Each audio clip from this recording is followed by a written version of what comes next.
largest town of the United States. This small, quiet, and calm-looking town was famous for the strange behavior of its people. Although no one could understand the real reason, a constant fear and unease prevailed in Stockbridge. This story tells of a real incident that happened during one of these dark days in Stockbridge. The winter months would always be quiet and deserted in Stockbridge. This year, the changes in the lifestyles of the residents of the town began to be noticeable. People suddenly became more timid, fear was reflected in their eyes. At last, unexpectedly, they appeared. Everyone had begun to be disturbed by a terrible family who lived in an old house in the west of the town. In the old house, 3 strange brothers lived: Mary, Thomas, and William. All of them, with lifeless eyes, pale skin, and faces decked with deep lines, had become an element of fear among the townspeople. The brothers were considered by the townspeople to be responsible for the mysterious events. Locals of Stockbridge were saying that the brothers were practicing dark spells at home, imprisoning innocent people and trying to play with evil spirits. The brave ones did not dare to pass even close to this house. However, was this just an urban legend, or was it really so? Not even anyone could give the answer to this question.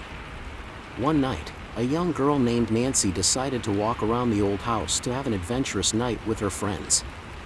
As the strong wind of the town was rapidly increasing in violence, Nancy and her friends made their way to the door. When the creaking sound of the door combined with the torn curtains flying on the ceiling, they found themselves in the middle of fear. Nancy shyly ventured to knock at the door, and the door was suddenly opened. Encountering the uneasy faces of the brothers, Nancy and her friends let out a scream big enough to come out of the lungs of age. But after an ongoing silence filled with indecision, the young people went inside and followed their instincts, some of which they had to trust in order to see closer. The house was so old and rotten that clouds of dust began to fly around them. They walked along a corridor lit by exploding ceiling lamps. As the night advanced, the atmosphere became darker and it became difficult to breathe.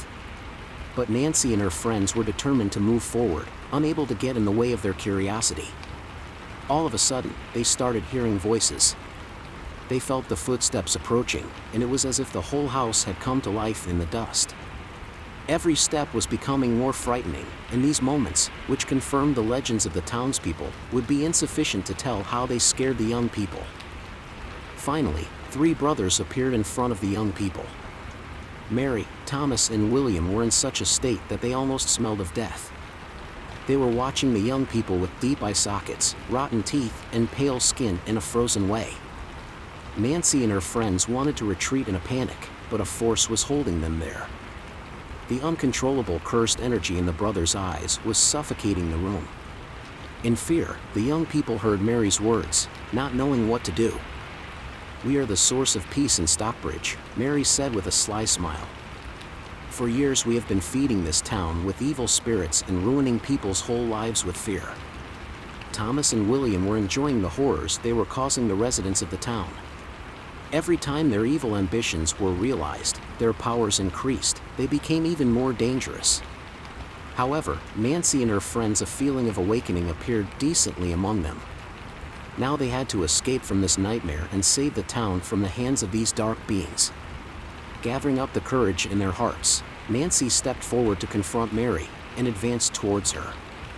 The other young people also decided to unite behind him and join forces. The moment Mary was stunned, the young people attacked with the energy they had.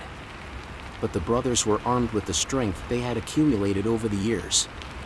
Immediately after the attack, they covered the teenagers with a dark fog and incapacitated them. The young people found themselves imprisoned in a room filled with regret, like spies. Strengthened by dark spells, Mary tried to destroy the hope in the eyes of the young people. Even they had been affected by this terrible energy, which made the town even more timid. Nancy, however, breathed with a last flutter that had a spark in it, and recovered her courage. Holding the wrist of the other young people, Nancy joined them hand in hand, and as they met eye to eye, a brave spirit appeared to rise from the bosom of the town. This spirit was struggling to destroy Stockbridge's fear-fueled energy. The young people felt the negative forces that they directed into this powerful energy that mixed with the sound of the town. Finally, the room shook with the sound of an explosion and the teenagers were freed. The curse of the brothers was broken, the town was freed from the shadow of fear. Stockbridge, no longer under the control of a cruel nightmare, had turned into a peaceful and happy town. Nancy and her friends were united by this victory, which they won without losing their courage and solidarity. Stockbridge would forever carry the memory of the brave young men who stood up to evil. Part 1. Introduction. As I pass through the quiet streets of the town, I am in a place full of thornless rose gardens and protective trees. In this town in the north of Canada, everything seems to be at peace. But this calmness allows the town to hide a dark secret. My name is Peter, and I'm going to tell you this scary story. Part 2. Mysterious disappearances. A number of strange events have recently begun to occur in the town. First, Emily, a young and beautiful woman, disappeared from her home without a trace. The police conducted a brief investigation, but did not reach any conclusions. Then, 2 children named Jim and Sarah, respectively, disappeared in the same way. Panic prevailed in the town, and people could not help checking the locks on their houses. Part 3. The town's secret. People living in the town claimed that they heard a sound wherever there were casualties. They were saying that a hoarse whisper surrounded the place and echoed in their ears. This whisper caused a deep fear in everyone, and that's why people avoided going out at night. Tuesday. Chapter 4. Starting the search. I, as Peter, decided to investigate these strange events. I've investigated paranormal phenomena in the city before, so I wanted to prove myself this time as well. I started going out on the street at night, wandering through the streets of the town to hear the hoarse whisper. Chapter 5. Inside the fear. I could not hear a single sound in the quiet streets of the town where I wandered for hours. And then, all of a sudden, I started hearing a hoarse whisper from somewhere. When I got closer, I could clearly hear painful moans and whispers. These sounds hypnotized me, and I got into a sick mood. Chapter 6. The Awakening Truth. After being under the influence of whispers for a long time, I came to my senses and had to act quickly to save the people living in the town. I made my way in the direction from which the whispers came and reached the old cemetery of the town. There were strange symbols on the graves, and the whispers were more intense. Chapter 7. The Terrible Discovery. I circled around the graves without taking a step forward, but when I took another step forward, I saw the body of Emily, which was buried on the ground. His eyes were open and he had a terrible expression on his face. Right after, I found Jim and Sarah buried in the same graves as they were. The whispers had become more violent. Chapter 8. The Origin of the Curse.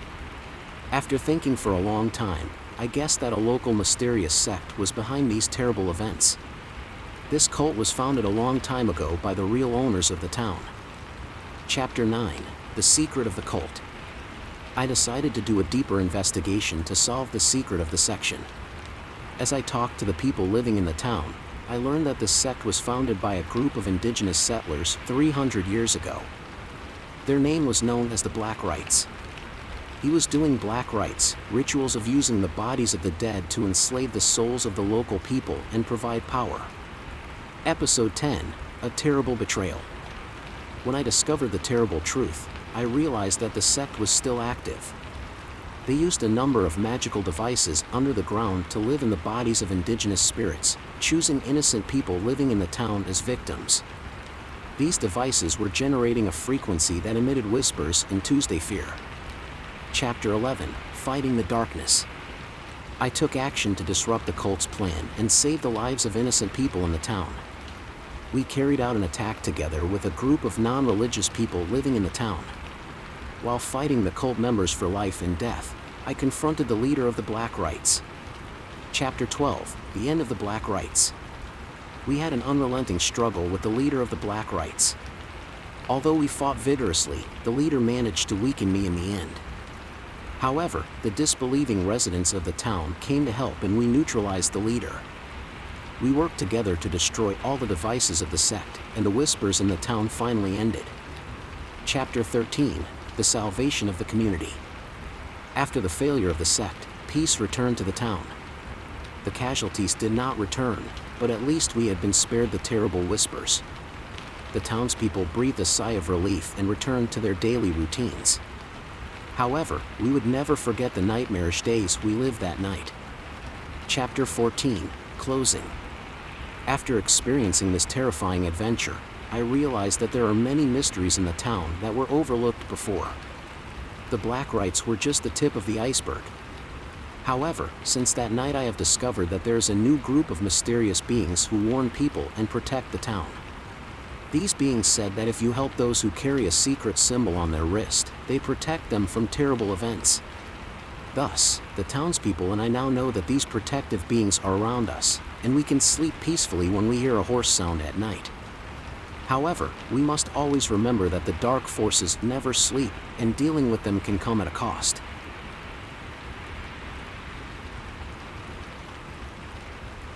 The dark town was sleeping quietly in the depths of Texas. In the silence of the night, while the young people of the town were making bold discoveries, they were approaching an unknown darkness. In this darkness, the ghost of an axe murderer who once lived in the town reigned.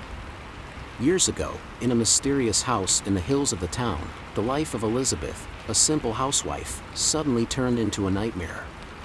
Elizabeth, whose mind was deteriorating at an inconceivable speed, turned into an obsession with killing people and killed many people in the town who shared the same fate as her.